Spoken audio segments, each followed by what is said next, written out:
great movie. I mean, if you've done several great pictures over your time at Pixar so far, so I mean, I was not to be surprised that this was also a great work, but I'm thinking if you had to pitch this to a studio, it would seem difficult. I'm gonna do an animated movie about brain and emotions, and it seems like nobody would get it, but because you know at the helm of this project, I guess it was you've seen it all the way through, I guess. Well, I work at a place that is run by creative people. So, you know, I pitched to John Lasseter, who's a filmmaker himself, of course, made Toy Story and, you know, all sorts of great films. I think, if I remember right, my basic pitch was just, what if we have this kid who's 11 years old, but she's not the character, she's the setting.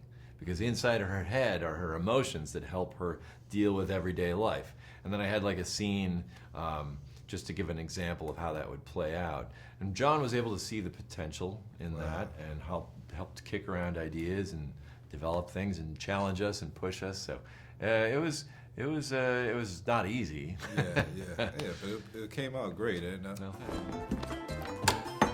Here we go. All right, open. This looks new. Think it's safe? What is it? Okay, caution. There is a dangerous smell, people. Hold on, what is that? This is disgust. She basically keeps Riley from being poisoned, physically and socially. That is not brightly colored or shaped like a dinosaur. Hold on, guys. It's broccoli! Yucky! Well, I just saved our lives. Yeah, you're welcome. Riley, if you don't eat your dinner, you're not going to get any dessert. Wait, did he just say we couldn't have dessert? That's anger. He cares very deeply about things being fair. So that's how you want to play it, old man? No dessert? Oh, sure. We'll eat our dinner right after you eat this. Riley, here comes an airplane. Oh, airplane. We got an airplane, everybody. no thanks. And I know in several of your projects you've kind of put yourself into some of the characters. And in this one, I know Riley's from Minnesota, you're from Minnesota. Was that part of your upbringing as far as like moving or the skiing and I mean the hockey and stuff like that? Yeah, well, hockey's huge in Minnesota. My folks moved our family to Denmark when I was about Riley's age in the film, so that was my example of transition into adulthood, you know. That was the time I was suddenly aware of like, oh man, I'm not dressed the same way and I gotta say cool things and fit in and all that. That seems to be what, like the real difficulty of growing up is social stuff. Yeah. And I know you guys make pictures for kids and everybody. Yeah. And I think it's interesting that in this picture, like one of the messages that drive home is that even sadness has its purpose or its time and stuff. And I think like even as an adult, that was kind of a awakening for me to see that. So when making a film like this, are you learning stuff along the way about what you're trying to make? Like, yeah, for sure. I mean, one of the great things that John Lasseter really always pushes us to do is research. You know, think deep and long and hard and find out as much as you can from these experts. And we'd always had sort of an instinct that sadness would play a part, but then when we really learned more about the purpose of sadness, that things kind of clicked into place. You kind of think of sadness as like, why do I want to be sad? I mean, it feels negative. I don't want to feel that. I want to avoid that. So we even, you know, some people self-medicate or drink or whatever to avoid that. Yeah. As it turns out, sadness is essential for dealing with loss, which is one of the things you're going to have to deal with in life, you know. And when that happens, you need to slow down, think a little bit, allow for recovery and healing and stuff, and then might be actually you need some help too. So sadness allows for all those things. It's a real positive thing in the long run.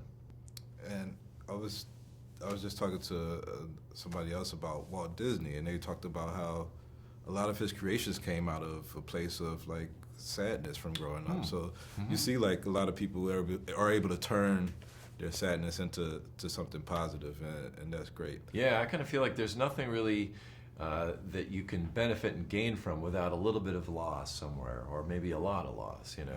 A lot of times it's only out of some real awful thing that great stuff occurs, or that it changes your life in some way, you know. What about that time with Meg when Riley laughed so hard milk came out of her nose? Come on. Yeah, that hurt. It felt like fire. Oh, it was... Okay, don't think of that. Let's try something else. What are your favorite things to do? My favorite? Well, I like it when we're outside. That's good. Like, there's the beach and sunshine. Oh, like that time we buried Dad in the sand up to his neck? Oh, I was thinking more like rain. Rain is my favorite too. We can stomp around in puddles, you know, there's cool umbrellas, lightning storms. More like when the rain runs down our back and makes our shoes soggy. And we get all cold, shivery, and everything just starts feeling droopy. Oh, hey, easy. Why are you crying? It's just like really the opposite of what we're going for here. Crying helps me slow down and obsess over the weight of life's problems. Two of my favorite parts of the film was, as a dad, the putting your foot down part where it was all dramatic, and the dream productions. And you know, I thought that was so interesting. Do you still, at your age now, do you still analyze your dreams as to mean something for what's going on in your life at the time, or? I do, and that was one of the things that, you know, as we researched dreams, we got very different answers. Of course, you know, psychologists a lot of times talk about deeper meaning as a key to subconscious or repression, things that we're dealing with. Neurologists saw dreams as a kind of a accident, a byproduct, a meaningless byproduct of the way your mind works, your brain works. So there's no real clear, like, scientific conclusion, like this is what it is, you know. So for us, I guess in that part, it was just having fun with it. All right, so last question before we go.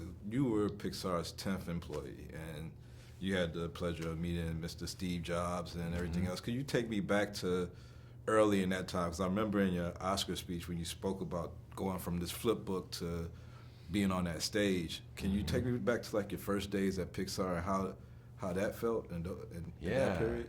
Well, it was a cool, like, felt like kind of doing stuff in your garage, you know, like you'd have some friends over and make something just for fun when you're growing up. It was the same kind of feeling where we're doing this because we love it, because it's fun, it's kind of in our blood. You know, Steve Jobs would show up once in a while and, you know, poke at things and question stuff. I remember him, I was just talking about this the other day, I was working on Monsters. He says, "Hey Pete, you have a minute? I want to talk to you." We just walk outside. We were in Point Richmond, up in Northern California, and we just walk around under the freeway underpass, and he would talk about stuff. So it was very like loose, experimental, and a great community. It still's got that feel though. Great. Well, great picture, man. I wish you all the success. Thanks, Jamal. I hope this does as great things as all your other previous works. Thank you. Cool.